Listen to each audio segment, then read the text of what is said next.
Сәлем достар. Бүгін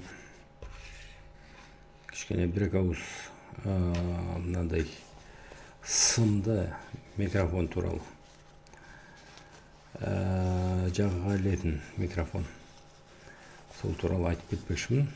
Бұл мына Боя деген Қытайдың фирмасының өнімі. Бұл негізінен міне жалпы түрі мынандай. Мынау өзінің мынандай қысқышы бар.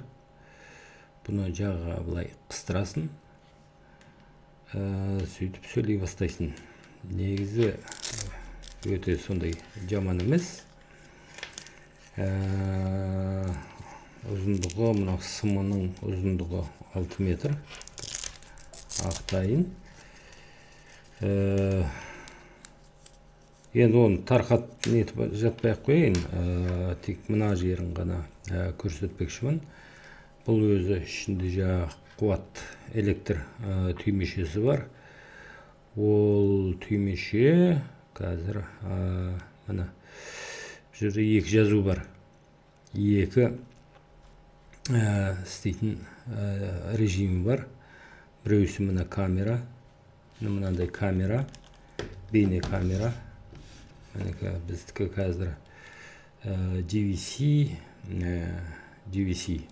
GZ 515BE деген сондай бір бейне камера.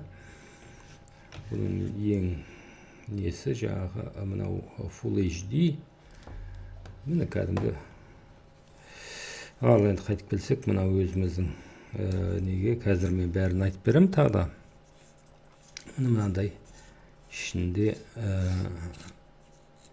мынандай бір түймешесі бар. Осыны енді оқтын ауыстырып тұру керек. Неткен сайын жаңағы істемей қалуы мүмкін. Қазір менде бір сюжет бар. Микрофон істемей қалып, мен сол әр нәрсені сөйтіп соны қолданып қалмақшымын. Сол бейне таспамда дауысы жоқ болып қалды. Сондықтан мынандай. Содан кейін мынаны өзің жаңағы ышқырыңа былай қыстырып қойға болады. Өйткені бұл қыстырмасаң, бұл салбырап төмен қарата енді кішкене әжептәуір салмағы бар. Сондықтан бұны ышқырыңа немесе бір жеріңе әйтеуір былай қалтаңа салып қойға болады. Бұда екі режим бар. Біреусі камера, біреусі смартфон деп отыр. Немесе жаңағы ішіндегі түймешесін, қуат түймешесін өшіріп қою режимі. Міне осындай Боя 01 дейме өзінің жаңағы несі. Міне осындай қалтасы бар. 6 метр болғаннан кейін бұл өзі сондай еді. Енді мына бейне камераға келетін болсақ, бұл бейне камера әртүрлі болады. Бейне камера әртүрлі болады. Бұл бейне камера ең жақсы жері. Мына жерде жаңағы микрофон мынаның несін тығатын жері бар. Тығатын орны бар.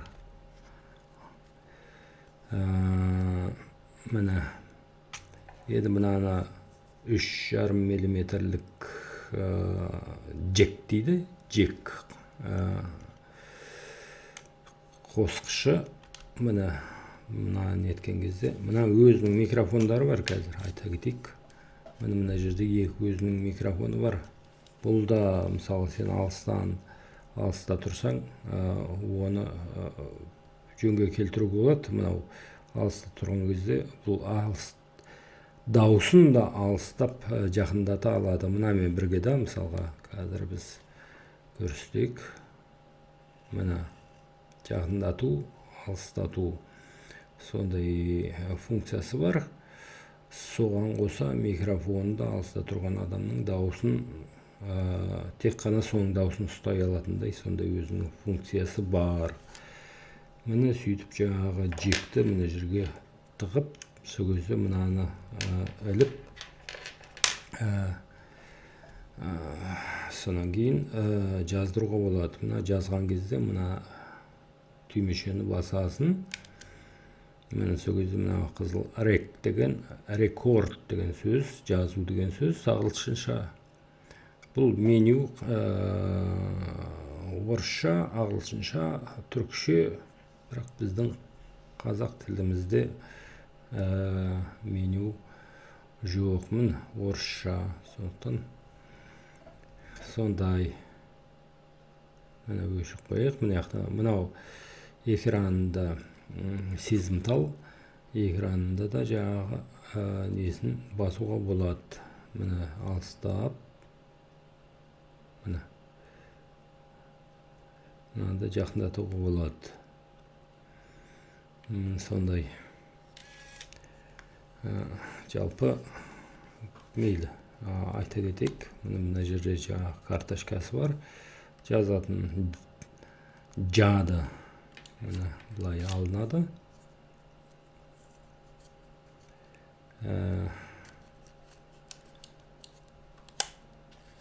Тағы қандай? Бұның ең несі жаңағы Wi-Fi бар. Сонан кейін түнде жазу. Сонан кейін мынау селкілдеген кезде мынаны бассаң, сол кезде электронды түрде селкілдегенін басып отырады. Электронды түрде.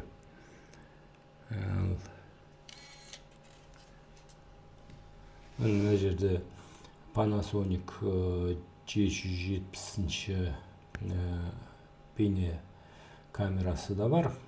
Бұның ішіндегі мынау объективінің ішінде оптикалық мынау селкілдеуін қалыптастыратын өзінің сондай құрылғысы бар. Сондықтан бұл мынаған қарағанда 10 есе қымбат тұрады. Мынау енді өте арзан қол, бірақ арзан қол болғанымен мынау салыстырған кезде әрине мынау 2 мегапиксель ғана жазу матрицасы, мынау болса 12 мегапиксель, 6 мәрте үлкен. Бұл айта кететін жағдайда. Сонан кейін мынау микрофонға қайтып келетін болсақ, егер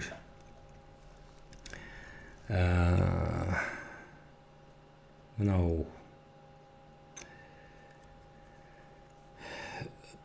смартфонға да қосылады деп айтып кеттік қой. Сол кезде жаңағы мынау смартфонның мынандай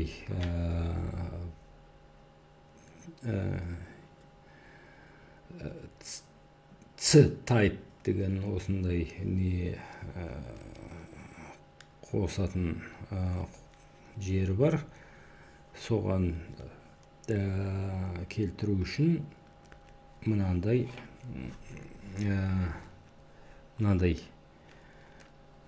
өткізгіш бар. Мынаған өткізетін. Мынадан мынаған өткізетін. Мына былай тыққан кезде, сол кезде мынау содан кейін мынаны смартфон дегенде тұр, сондықтан мұны ауыстырудың қажет жоқ. Ал егер жаңа мынаған ауыстырған кезде, міндетті түрде қазір соны байқап көрейік. Мына ауыстырдық, содан кейін мына қазір өзінің микрофоны жұмыс істеп тұр. Бұл екеуі не ғой, стерео. Мына екеуі стерео болғаннан кейін екеуі де жыпылықтап тұр. Ал егер мынаны қазір тығамыз, сол кезде жаңағы ауызға тақап сөйлейміз. Міне батарея істемей қалды ма? Қуат жоқ сияқты. Бұны ауыстыру керек екен. Алло. Мейлі. Жалпы сондай шоу жасап өттік. Соныге қазір далада жаңағы тағы да әңгімемізді жалғастырамыз. бұрынғы түсірген бейнетаспамды қолданғым келді, сондықтан қазір мен мына сырттай әңгімелеймін. Далада бір бейнетаспа түсірмекші болып далаға шыққам. Мынау менің арт жағымда Александр Невский атындағы спорт кешені, ал мынау оң жағымда теннис корт, жабық түрдегі кешен. Жанына барып бір осы кешен туралы бір-екі ауыз сөз айтып кетпекші ойым болды. Ол кешенде Емельяненколардың жаттығулары өтеді. Бұл кешенді Емельяненко кішкене атағы шыға бастаған кезде әжептәуір сол кезде соның ықпалымен осы кешен салынған. Негізінен салынғаннан кейін енді ішінде мұз алаңы, сонан кейін күрес, бокс, неше түрлі секциялар бар. Сол бір мәрте ішіне кіріп, жаңағы шоу жасаған, неше түрлі жеңіске жеткен кезде жаңағы жеңіп алған кубоктары Федор Емельяненконың, Александр Емельяненконікі жоқ. Және соның оқушыларының немесе жаңағы тәлім алушыларының жеңіп алған кубоктары бар. Соны былай шолып өткім. Бірақ қазіргі менің әңгімем микрофон туралы.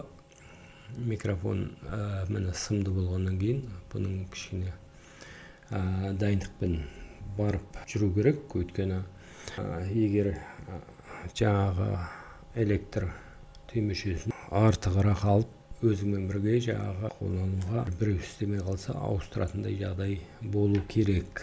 Абылайша дайындықсыз тысқа шығып, осындай жазылмай қалса бір жағынан уақытың кетеді, содан кейін біраз уақытың және энергияң кетеді. Сондықтан тысқа шыққан кезде жаңа барлық электр қуат түймешесін, содан кейін мынау жад карточкаларын артығырақ алып, мысалға мүмкін басқа сюжет болып кетуі мүмкін. Сондықтан соларды ылғи жазып алатын жады болу үшін артығырақ алып жүру керек. Енді мынау менің жаңа қателік кеткен жерім. Міне сол. Былайша мына көріп тұрғандарыңдай әжептәуір мынау неден сымды аса былай тартпай жер бетінде жатқызып, былай кеткен кезде өзіңнің тұрған бойың көрінетіндей түсіруге, бейне таспа түсіруге болады осы микрофонмен. Міне мысалға кей кезде бәрін тарқатпай-ақ тек қана бюст ретінде түсіруге болады. Мен осындай түрегеп тұрып, белсебетке таянып тұрып бір түсіргім келіп еді. Міне қазір соны қолданып қалайын деп жаңаша осындай бір шоу жасап отырмын.